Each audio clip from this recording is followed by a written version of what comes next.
pre-module 4, solving three-step equations with the distributive property. So looking at the first problem here, you can see that there's a parenthesis, and we just recently reviewed how to distribute and simplify an expression. So we're going to have to do that first when we see a problem that has a distributive property in it. When we distribute, we multiply the thing in front or behind the parenthesis times everything inside the parenthesis. So 5 times x is 5x, 5 times 3 is 15, and that's going to carry down. Now we have a two-step problem like we looked at recently. We want to add to get rid of the subtracted item first, and then we want to divide to get rid of the multiplied piece second. So our answer is 21 over 5, or if you prefer a decimal, 4.2. You can check these questions as well if you go back to the original problem and substitute in 4.2 for the x. You should be able to do the math here, add this all up, work it out, and you should get the same thing on the left side as you get on the right side.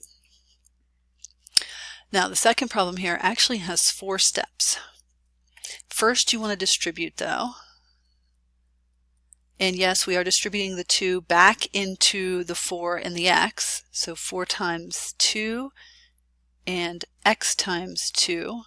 I'm going to switch that and put that as 2x because that's standard to have the number in front of the letter. And now what I should do is on the right-hand side here, I should combine those like pieces.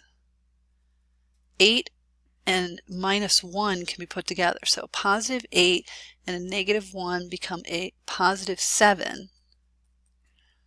And then from this point, I should be able to do my 2 steps. 2 is multiplied, 7 is added. I need to get rid of the 7 that's added. So when I subtract there, I should get 6 equals 2x. Let me slide that up. Then you're going to divide to get rid of the 2, so x is all by itself. 6 divided by 2 is 3. And once again, we can go back to our original problem, do the math, and check to see if this really does work or not. So 4 plus 3 is 7. 7 times 2 is 14. Take away 1. We really do get the same thing on the left side and the right side. So both sides are equal, which means 3 really is our true answer. So that's an example of some problems with the distributive property.